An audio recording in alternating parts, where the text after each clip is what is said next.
할렐루야. 오늘 말씀의 제목은 무신론자들이 하나님과 그의 백성들을 조롱하는 그 말씀에 대해서 생각을 하려고 합니다. 오늘 읽은 말씀에 보면 사람들이 종일 나더러 하는 말이 네 하나님이 어디 있느뇨 라고 그렇게 조롱하는 그런 내용이 담겨 있습니다. 이것은 성도가 어려움을 당할 때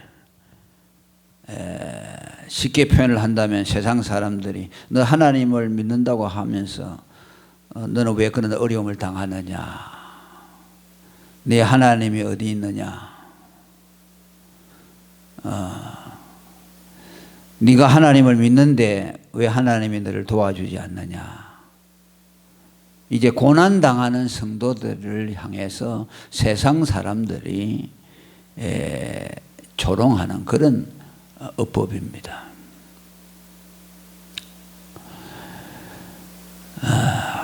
그들은 하나님을 알 수 없습니다. 그들이 하나님을 찾으려고 하는 방법은 이 세계 역사 속에서 또 이 세상의 환경 속에서 하나님이 그 예수 믿는 사람들을 도와주시고 또 그들을 위험에 처했을 때 건져주시고 하는 그런 외적인 하나님의 역사들, 그런 역사들만을 보고 하나님이 있다 없다 판단하는 거죠. 그러니까 하나님이 살아계시면 마땅히 믿는 사람들을 도와주셔야 되고 믿는 사람들이 어려움을 당하면은 그들을 건져주셔야 하나님이 계시다고 할 수 있지. 너는 지금 계속해서 어려움을 당하고 있지 않느냐?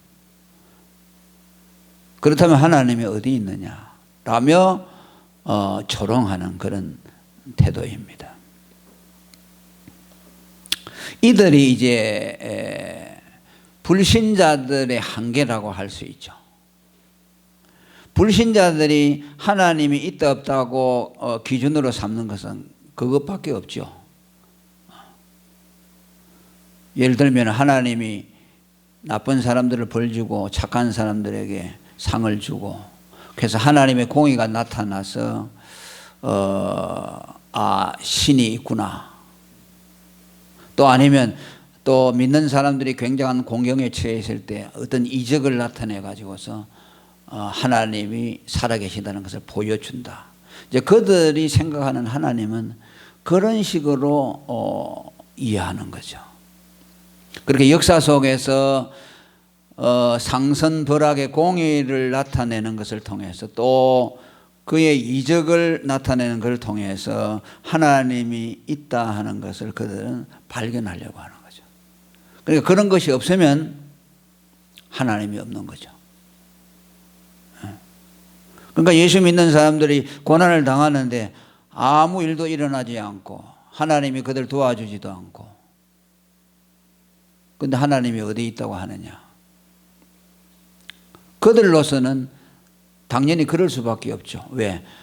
그들이 생각하는 하나님은 그런 차원에서만 찾아지는 하나님이기 때문에 그런 차원에서 발견되지 않는 하나님은 그들에게는 존재하지 않는 하나님이라는 거죠.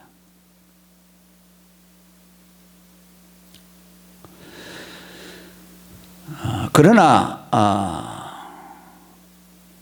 하나님이 이 세상을 통치할 때 반드시 공의로만 통치하지 않습니다. 하나님의 공의가 이 세상에 완전히 나타나지 않습니다. 억울한 일을 당하는 사람들이 많고 또 하나님의 자비를 입어야 될 사람들이 자비를 입지 못한다든지 또 예수 믿는 사람들이 고난을 당한다든지 불의한 자들이 득세한다든지 성공하고 잘 먹고 잘 산다든지 그러니까 하나님의 공의가 이 땅에서는 다 실현이 안 되는 거죠.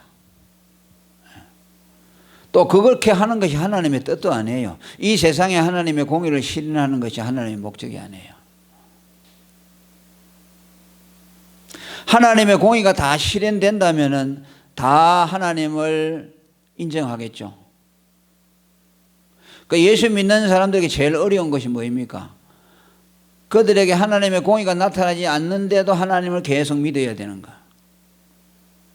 자기는 하나님 앞에 최선을 다하고 또 하나님 기뻐하는 일들을 하려고 애를 쓰는데 자기에게 돌아오는 것은 그렇게 기대했던 것과는 다르다고 말이에요. 자, 그런 경우에 예수 믿는 사람들은 어떻게 합니까? 그럼에도 불구하고 하나님의 공의는 반드시 이루어진다는 믿음을 가지고 인내하고 또 인내하고 또 인내하고 그러면서 하나님 나라에 대한 소망을 더욱 돈독하게 하면서 믿음을 세워나가는 거죠. 그러니까 하나님의 공의는 이 땅에서 감추어져 있어요.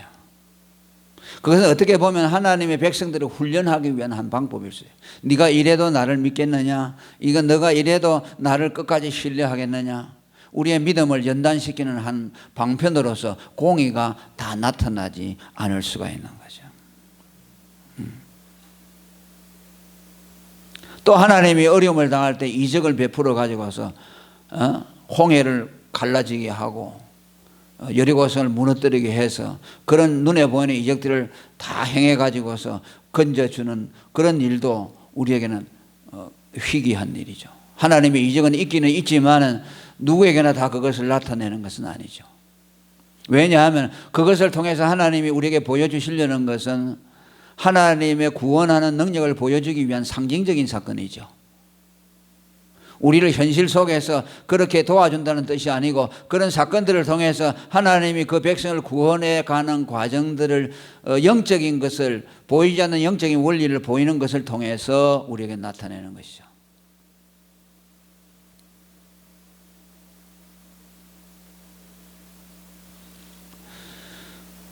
그 전도서 8장 17절에 보면은 하나님의 모든 행사를 살펴보니 해 아래서 하시는 일을 사람이 능히 깨달을 수 없다. 그렇죠. 사람이 아무리 애써 궁구할지라도 능히 깨달지 못하나니 비록 지혜자가 아노라 할지라도 능히 깨달지 못하리라. 우리의 생각으로 딱 맞아서 떨어져서 합리적으로 이성적으로 착착착착 하나님이 우리가 다 이해할 수 있을 정도로 그렇게 경륜하는 것이 아니라는 말이죠. 그래서 욥 같은 경우도 자기가 당하는 환난에 대해서 도무지 하나님을 이해할 수 없는데 그럼에도 불구하고 그는 하나님께서 그것을 통해서 당신의 선을 이루어 나가고 결국에는 자기에게 선이 되도록 하신다는 것을 고백하고 있죠. 우리가 하나님을 다 이해하지 못하는 것이 하나님에 대한 원망의 이유가 아니라 우리 자신의 부족함이라는 것을 고백하고 있죠.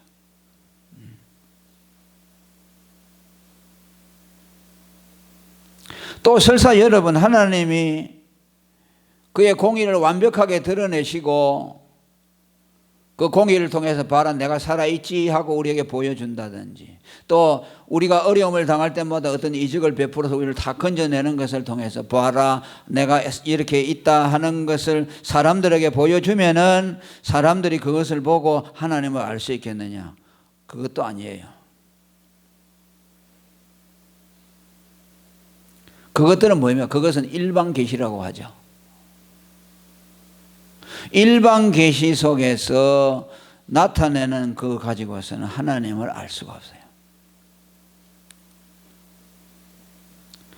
더 쉽게 말하면 지금 하나님이 살아계시다는 것은 어떤 이적을 통해서 그분이 하시는 경륜을 통해서 모든 사람이 다 보고 납득할 수 있을 정도로 이성으로 납득할 수 있을 정도로 이렇게 다 펼쳐 보여준다고 해서 그것을 본다고 사람들이 다 하나님을 아느냐 하나님을 믿느냐 또 그렇지도 않다는 말씀이죠.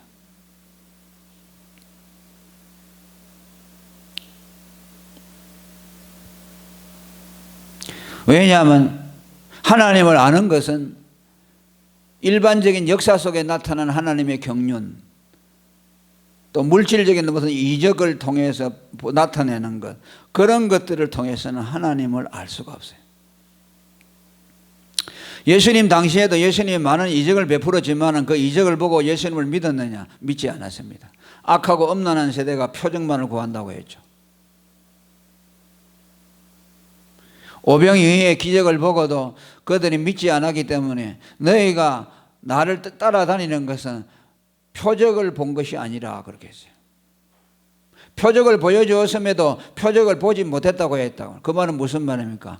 오병이어를 가지고서 5,000명 이상을 모이고도 남는 그 하나님의 이적의 목적이 무엇인가를 몰랐다는 거예요. 표적을 베푸시는 예수님의 근본 목적, 예수님은 우리에게 생명의 떡을 주시는 분이라는 것을 알지 못하고 그냥 이적의 떡을 얻어먹는 것에만 목을 매서 찾아다녔다는 거죠.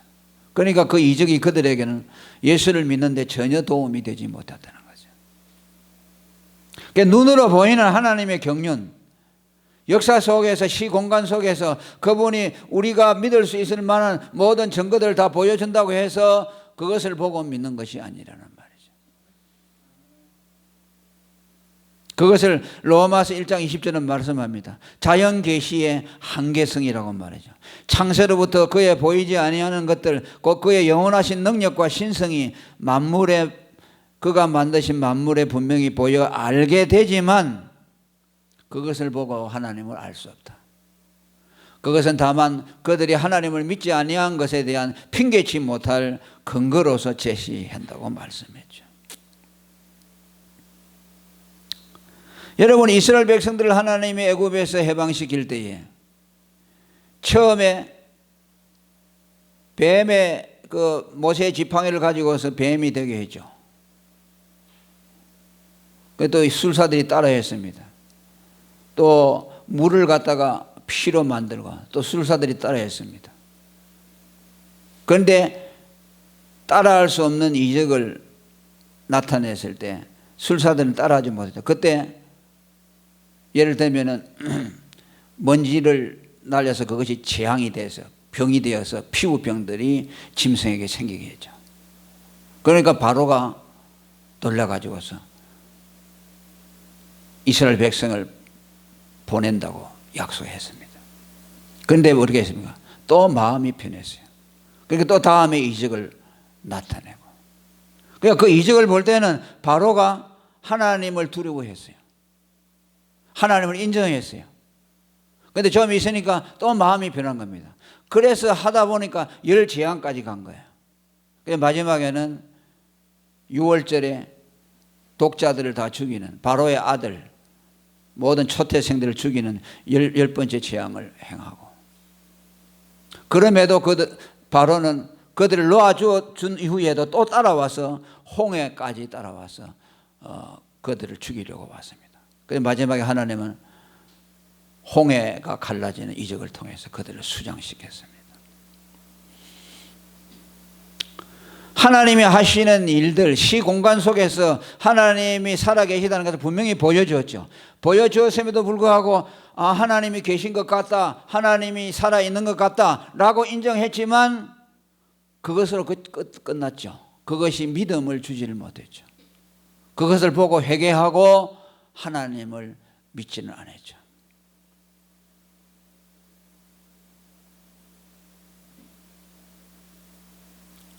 이것이 여러분 역사 속에 자연 계시를 통해서 또 이적을 통해서 하나님이 자신을 완전하게 계시할 수 없다. 그것을 통해서는 하나님을 알 수가 없다. 그런 사건들이 성경에 많이 나오죠. 창세기 41장에도 요셉이 억울한 누명을 쓰고 감옥에 들어갔을 때 떡 맡은 관원장과 술 맡은 관원장이 꿈풀이를 해주고, 그죠? 해몽을 해주고, 그 다음에 그것이 이제 알려져서 나중에 바로가 꿈을 꾼 것에 대해서 해몽을 했죠. 처음에 살찐 암소 7마리가 나타나고, 그 다음에 흉악하고 아주 빼빼 마른 7마리 암소가 나타나서 그 살찐 항소 7마리를 잡아먹는 것이 나와요. 그 다음에 또 이삭에 대한 꿈을 또 보여주고, 7 이삭이 튼실하게 났는데 나중에 흉악하고 마른 이삭이 나타나서 7 살찐 튼실한 그 이삭을 삼켜버리는 것. 그것을 요셉이 해몽을 해줬죠. 앞으로 이 나라가 7년의 풍년이 오게 될 것이고 그 다음에 7년 지나고 나면 7년 기근이 오게 될 것이다. 미리 풍년이 왔을 때 기근을 준비하라고 바로 왕에게 조언을 해줘. 그대로 됐죠. 그러니까 그 바로 왕이 얼마나 신기하겠습니까? 당신은 참 하나님의 지혜를 받은 사람이다. 그래서 그 사건으로 인해서 요셉이 애굽의 국무총리가 되는 거죠. 그 꿈 해석하는 걸 통해서 애굽 총리로 발탁이 된 거죠. 내가 이 나라의 모든 정권을 내게 맡긴다. 내가 너보다 나은 것은 이 왕의 보좌뿐이고 너보다 나은 것이 없다 라고 정권을 다 위임을 했습니다. 그리고 하나님을 칭송했습니다. 하나님 위대하다. 위대한 하나님이 너에게 그런 지혜를 줬다고 했죠. 그러면 그 바로가 그렇게 했다고 해서 하나님을 믿었습니까? 안 믿었죠. 믿을 수가 없죠. 그런 걸 보아서는 믿을 수가 없어요. 그러니까 이적이라는 것은 믿음을 못 줘요. 보고 믿는 이런 것은요, 공간 속에서, 역사 속에서, 환경 속에서 일어나는 말하자면 인간의 이성으로 알아먹을 수 있는 자연적인 것을 가지고서는 절대로 믿음이 우리 속에 들어올 수가 없어요. 믿음은 초자연적인 성령의 역사예요. 보고 믿는 것이 아니에요.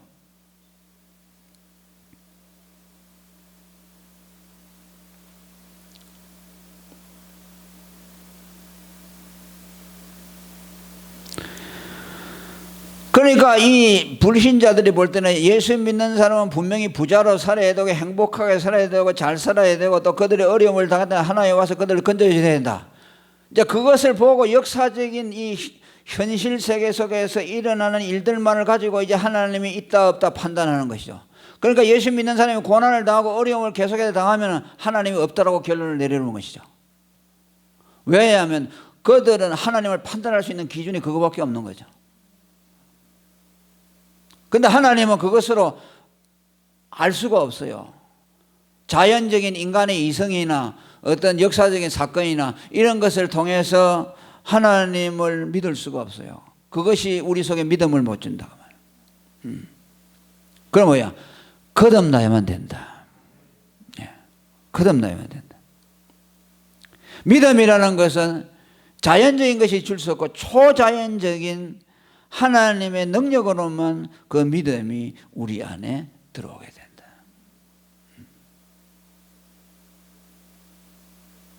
그러면 그건 어떻게 오셨느냐?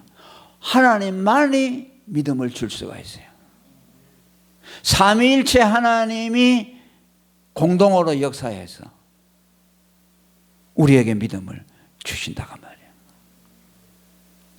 그리스도를 믿게 하시고 그리스도를 믿을 때 성령이 오셔서 하나님을 알게 해주시는 거죠.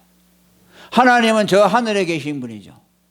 그리스도는 우리를 위해서 죽으신 분이고 그 그리스도의 대속을 믿을 때 하나님으로부터 나오시는 성령과 그리스도에게서 나오는 성령이 우리에게 오셔서 그리스도의 사랑, 하나님의 사랑과 또 하나님이 누군지에 대해서 성령께서 우리에게 계시해 주죠. 그때 우리는 하나님을 알게 되는 거죠. 그러니까 하나님을 믿기 위해서는 하나님만이 믿게 한다. 인간은 절대로 하나님을 알 수가 없다. 인간의 자력, 자기 지성, 또 자기가 본래 타고난 종교성 이런 것을 가지고서 하나님을 찾을 수가 없어요. 그들이 찾아서 만난다는 신은 뭐야? 전부 우상밖에 안 되는 거죠. 그들이 신이라고 부르는 하나님이라고 부르는 것도 전부 잡신이요. 왜? 하나님은 하나님 자신만이 우리에게 계시해 주시는 것이죠. 반드시 그리스도를 보내주셔야 돼요. 그리스도를 통해서 하나님이 성령으로만 우리에게 알려줄 때에 하나님을 알게 되는 거죠. 그러니까 성령이 없고 그리스도를 믿지 않는 불신자들이 세상의 역사적인 사건, 무슨 이적, 그걸 아무리 본다고 하더라도 하나님을 알 수 있어요. 그것들 가지고는 하나님을 알게 될 수가 없어요. 그건 전부 자연적인 지식이죠. 자연에서 나오는 것이죠.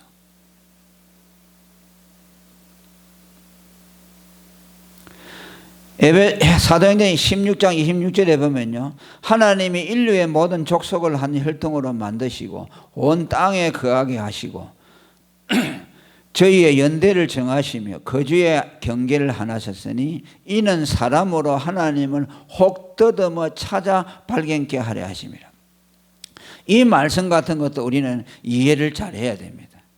하나님이 그런 것들을 막 해놓은 것은 뭐냐, 하나님을 더듬어 발견하려고 합니다. 그걸 보고 하나님을 더듬어 찾을 수 있다는 말이 아니에요.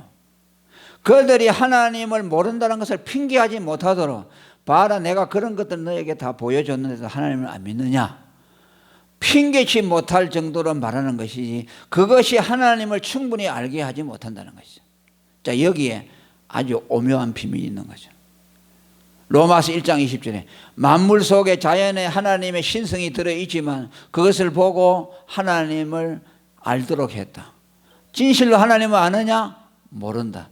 그들로 하여금 핑계할 수 없도록, 내가 하나님을 알 수 있는 길이 없었는데 왜 하나님 나를 보고 하나님을 모른다고 책망합니까? 그 말을 하지 못하도록 하나님이 그들에게 핑계를 차단시킨 것이라고 했어요.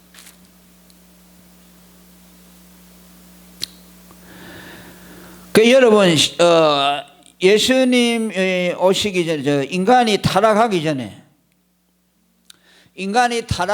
전에도 아담이 하나님을 알 수 있었느냐? 하나님을 직접 몰랐어요. 예수 그리스도를 통해서 하나님을 알았어요. 그러니까 예수님은 언제부터 계셨어요? 예수님은 하나님이시니까 영원 전부터 계셨죠. 그런데 그때는 무엇으로 계셨습니까? 말씀으로 계셨어요. 요한복음 1장 1절에 태초에 말씀이 계시니라. 이 태초라는 말은 하나님의 태초예요. 창세기 1장에 태초에 하나님이 천지를 창조하시니라는 그 태초가 아니에요. 그 태초보다도 훨씬 영원전 하나님의 기원을 가지고 있어요. 그러니까 왜 하나님의 아들 성자가 말씀으로 계셨을까? 그 말씀을 로고스라는 것이야. 로고스라는 뜻인데, 그 로고스는 뭐냐면 우리 한글로 지금 영어로 보냐면 리즌이라고 하는데 이성이라는 뜻이죠. 그 말씀은 뭐냐, 무슨 역할을 했냐? 성자는 로고스로 계시면서 무슨 역할을 했냐? 하나님을 우리에게 계시해 주었어요. 하나님을 알 때에, 그렇게 아담도 하나님이 너무 위대하시고 크시기 때문에 직접 하나님을 알 수 없고, 그때도 그리스도 성자 로고스를 통해서 하나님을 알게 했어요.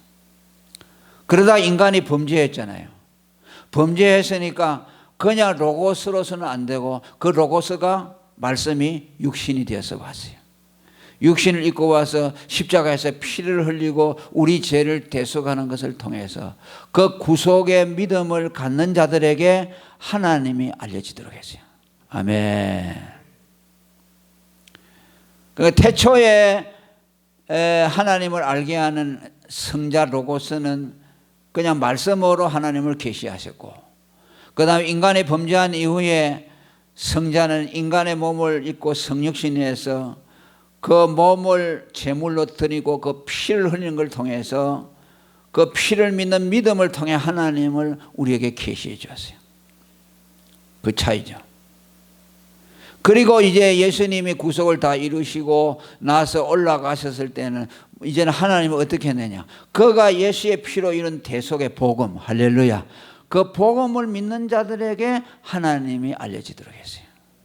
그러니까 하나님이 알려지는 이게 차원이 다 다른 거예요. 무죄했을 때는 로고스로 알려졌고, 그 다음에 타락했을 때는 로고스가 육신을 입고 와서 십자가에서 피를 흘리는 것을 통해서 우리에게 하나님을 알려주셨고, 또 예수가 대속을 이루시고 성천하신 이후에는 그가 남겨놓으신 복음, 대속의 복음, 주는 그리스도시요 살아계신 하나님의 아들이라, 그가 내 죄를 위해 죽으셨다는 그 복음을 우리에게 남겨주고, 그 복음을 믿는 자에게 성령이 오셔서 하나님을 계시해 주었어요.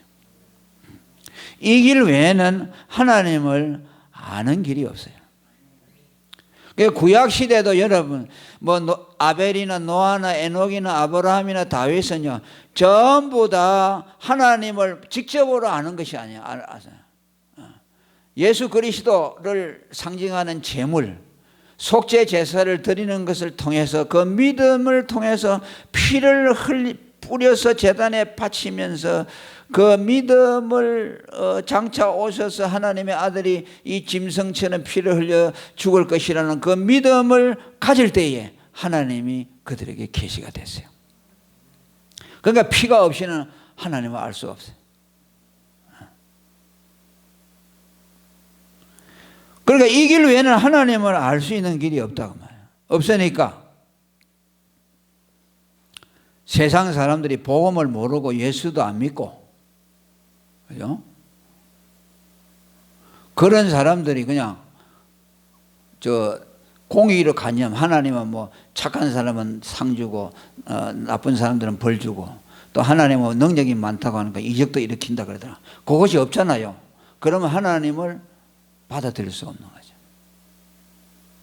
그런데 예수 믿는 사람은 공간과 시간, 역사 속에서 하나님이 그렇게 뭐 공의를 행하시고 또 이적을 행하시는 거, 그거 없어도 하나님을 믿어요. 하나님을 알 수 있어요. 왜? 예수 믿는 사람들이 하나님을 아는 것은 역사 속에서 나타나는 그 하나님의 일반 섭리로서 믿는 것이 아니고, 아멘, 오직 예수 그리스도를 믿음으로 성령으로 아는 것이니까 그거하고는 전혀 상관이 없는 거예요. 어려움을 당해도 그것이 뭐 하나님이 있고 없고 전혀 없는 거죠.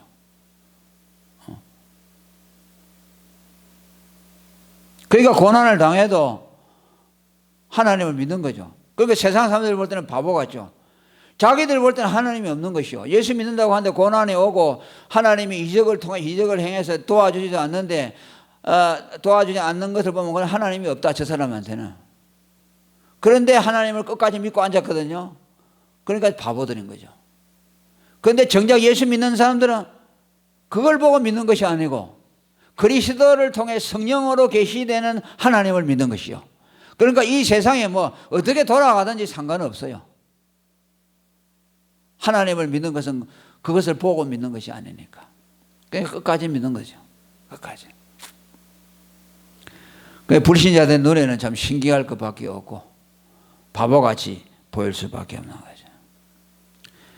그러니까 이렇게 세상 사람들이 네 하나님이 어디 있느냐고 하니까 이 시편 기자는 내 눈물이 주야로 내 음식이 되었다고 고백하고 있습니다. 그러니까 이 말씀에는 몇 가지 의미가 함의되어 있어요. 이걸 오늘 저녁엔 다 할 수가 없어요. 내 눈물이, 네 하나님이 어디 있느냐라는 말 속에는요 여러 가지 뜻이 함의가 되어 있어요. 몇 가지인데 그 중에 하나를 말한다면요, 네 하나님이 어디 있느냐라는 말씀은 자기 때문에 하나님이 모욕당한다는 생각, 그것 때문에 눈물이 나는 거다. 저 사람들이 하나님을 근본 모르지만은 정말 내가 저 무지한 사람들이 정말 하나님을 성령으로 아니고서는 알지 못하지만 그래도 내가 좀 더 잘해가지고 정말 나를 보고 하나님이 정말 살아있다고 할 정도로 그래서 하나님이 인정을 했으면 얼마나 좋을까. 나를 보고 저 사람들 눈에는 하나님이 없는 것처럼 보여졌으니까 내가 죄인이다. 자기가 뭐 잘하고 잘못하고 그걸 떠나서 나 때문에 하나님, 세상 사람들이 하나님이 있다고 그렇게 인정하면 얼마나 좋을까. 그러지 않고 나 때문에, 내 못난 이 모습 때문에 세상 사람들이 하나님이 어디 있지, 하나님이 없다고 하니까 그 하나님을 모욕하는 거 아니냐. 내 못난 내 때문에 하나님이 없다는 소리를 저들 입에서 나오게 하니 참으로 하나님 앞에 송구하고 미안하고 부끄럽고 그런 마음이 이 속에 담겨 있는 겁니다.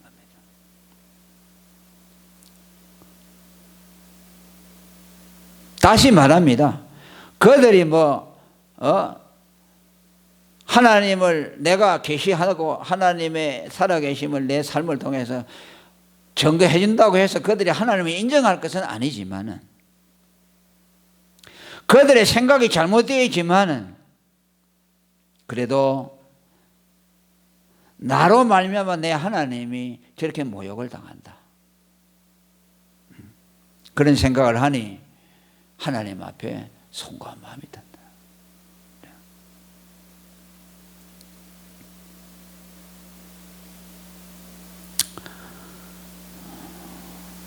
그러죠. 뭐 세상 이치가 그러죠.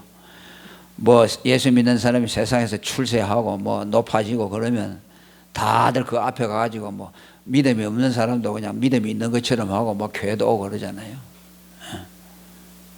이명박 대통령이 소망교회 장로로 있을 때는 예수도 안 믿는 사람들이 그 소망교회 막 꾸역꾸역 몰려와가지고서 막 했잖아요.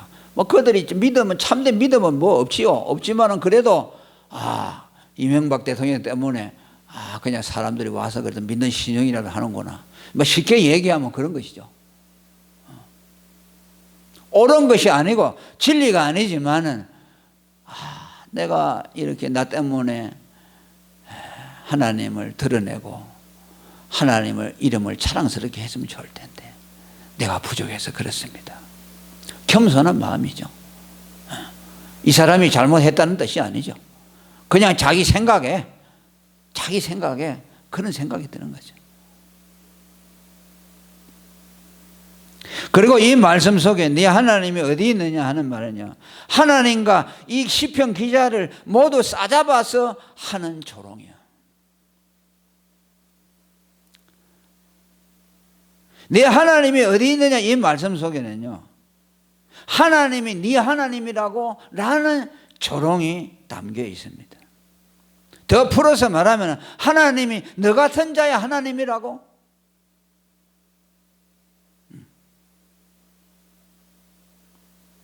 하나님이 너 같은 자의 하나님이라고 네가 생각하느냐? 천만에 라는 비아냥이 들었죠. 매우 시험 들 만한 말이죠. 네 하나님이 어디 있냐는 말은 너 같은 자의 하나님은 아니라는 의미가 담겨 있는 거죠. 믿음을 떨어뜨리려고 하는 마귀의 꾀개가 깨휴리 그 속에 이 말 속에 담겨 있어요.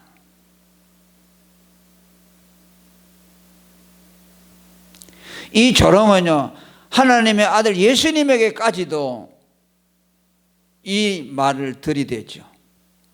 예수님이 광야에서 40일 금식 기도할 때 마태복음 4장 3절에 보면 네가 만일 하나님의 아들이거든 명하여 이 돌들이 떡덩이가 되라. 예수님은 하나님의 아들이 분명하지 않습니까? 그런데 거기다가 의문을 붙였어요. 네가 하나님의 아들이냐? 오늘 말씀과 같죠? 하나님이 네 하나님이냐? 그렇다면 내가 돌을 가지고 떡을 만들어서 먹어보라. 이 말씀은요, 예수님으로 하여금 그 마음에 의심을 불어넣는 거죠. 예수님은 하나님의 아들이 분명함에도 불구하고 그 마음속에 네가 하나님의 아들이냐? 그리고 또 성령 꼭대기에 올라가서 여기서 뛰어내리라. 네가 하나님의 아들이라면 반드시 하나님이 그 천사를 보내서 발이 땅에 떨어지지 않도록 보호할 것이다. 이건 뭔지 압니까? 오늘 말하면요, 자살하는 것이요. 우리가 여러분 이 마귀가 성경 꼭대기로 데리고 가서 뛰어내리는 말을 그거 빼버리고 한다면요, 우리가 그걸 내용을 아니까는 마귀가 깨어매도 알지, 그걸 떼버리고 그냥 예수님이 뛰어내는 거 보면 뭐요? 예수님은 자살한 거죠. 그 자살하는 사람들이 그렇답니다. 옥상에 가서 네 떨어뜨려도 안 죽는다. 그런데 그 마귀 소리는 그 사람한테만 들리고 다른 사람 안 들리니까 다른 사람이 볼 때면 자살했다고 하는 거죠. 횡단보도가 있는데, 야, 횡단보도 차가 오는데 너 지금 저 건너가 봐. 너 안 치인다 그런 소리가 들린대요. 그거 뛰어드는 거죠. 그럼 거기 다른 사람이 볼 때는 자살이죠. 그건 자살이 아니죠. 마귀가 음성을 들려준 거죠. 네가 하나님의 아들이냐? 네가 이렇게 고난을 당하고 네 신세가 이런 모양인데 네가 하나님의 아들이라고? 하나님이 네 하나님이야? 네 하나님이 어디 있냐는 거죠. 낭망시키려고 하는 마귀의 음성이죠. 우리는 이런 음성에 귀를 기울이면 안 됩니다. 사탄아 물러가라고 선언해야 합니다. 그런 외적인 것을 가지고 우리는 우리 자신을 판단해서는 안 되고 내 안에 이미 예수 그리스도의 복음을 통해서 성령으로 하나님이 내게 나타나 주시고 그리스도의 영이 내 안에 들어와서 이미 계신데 의심할 수가 없는데 끊임없이 마귀는 하나님이 네 하나님이냐? 너 같은 자의 하나님이냐? 라고 성도들을 시험하고 있어요. 그게 넘어가서는 안 됩니다.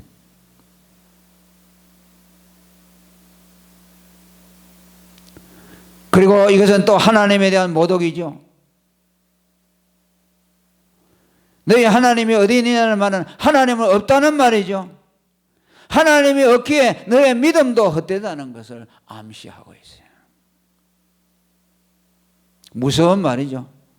자, 여러분, 가장 큰 신성 모독이 뭐냐면 하나님이 없다고 하는 겁니다. 이것이요, 가장 악한 말이에요.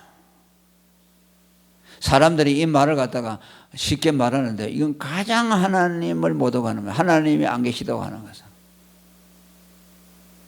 자, 여러분, 인간이 있는데 인간이 하나님에 의해서 창조된 인간이 자기를 창조하신 하나님을 보고 없다고 하는 것이요. 그게 말이 됩니까?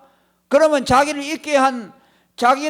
하나님이 있게 한 자기는 여기 있고 자기를 있게 하는 하나님은 안 계신다고 말이 안 되는 거죠. 자기를 창조하는 하나님을 보고 없다 하고 지는 여기 지금 있다고 하죠. 그러니까 하나님을 자기가 있다 없다 규정하는 것이죠.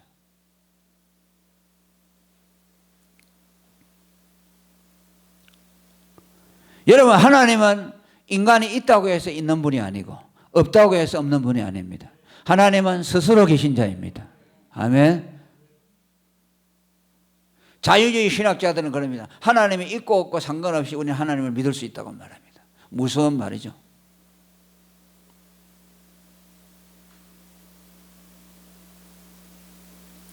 하나님은 누구에 의해서 존재되는 분이 아니고 스스로 I am that I am. 나는 스스로 있는 자. 누구에 의해서 존재되는 자가 아니다. 그런데 하나님을 없다 하고 하나님이 없으면 너의 믿음도 헛되다는 것은 말합니다. 하나님이 안 계시다면 우리의 믿음도 헛되죠. 아멘. 하나님이 안 계시면 우리의 믿음도 헛되고 우리 존재도 헛되는 겁니다. 우리가 두려워하지 않는 것은 하나님이 계시기 때문입니다. 우리가 죽어도 허무하지 않는 것은 하나님이 계시기 때문입니다. 하나님이 안 계신다면 우리 존재의 근원이 다 사라지게 됩니다. 우리의 유일한 소망이 뭡니까? 하나님이 계시다는 것이죠. 지난 시간에도 생존하시는 하나님에 대해서 설교했죠.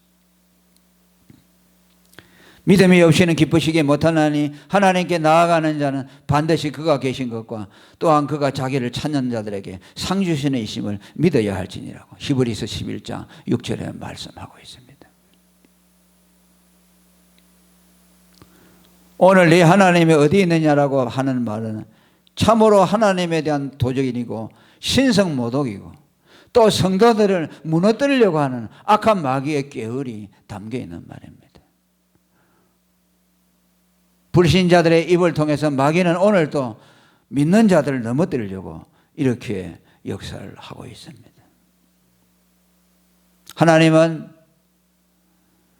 환경과 역사와 시공간에 역사하신 하나님의 경륜을 통해서 알려지는 분이 아니고 하나님은 오직 그리스도를 통해서 성령으로만 알려지시는 분이라는 것을 우리에게 말씀하고 있고 우리의 환경이 어떻든 간에 그거와 상관없이 우리는 이미 하나님을 알게 된 사람들이고 하나님의 성령으로 오늘 우리 속에 들어오셔서 끊임없이 우리에게 자신을 계시해 주시고 하나님을 믿도록 하는 그런 믿음, 생생한 믿음을 가지고 살아가는 사람이죠.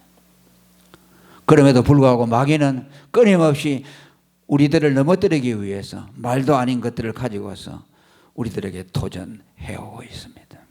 우리는 이런 말들에 우리는 귀 기울이지 말고 진리 되시는 성령께서 그리스도를 믿는 이들에게 오늘도 계속해서 진리로서 하나님을 우리에게 계시해 주시는 그 믿음을 붙드시는 여러분이 되기를 바랍니다.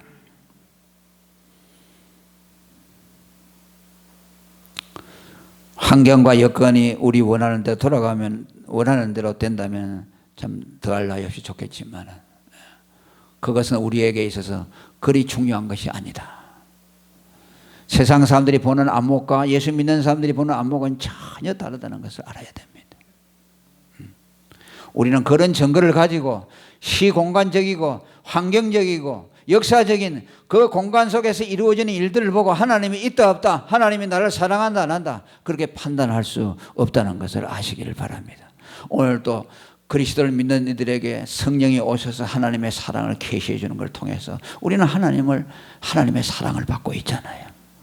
전혀 이 외부적인 것과는 상관없이 하나님은 끊임없이 그분의 사랑을 성령을 통해서 우리에게 계시해 주고 있어요. 이것을 경험하고 사는 자가 복된 자이고, 이것을 아는 자가 하나님의 사랑을 입은 자라는 것을 우리가 아시고, 오늘 또 이 믿음 위에 굳게 서 있기를 축원합니다. 통성으로 기도하겠습니다. 거룩하신 하나님 감사합니다. 오늘도 성령으로 우리에게 말씀하시고 성령으로 복음의 위대한 진리를 알게 하시고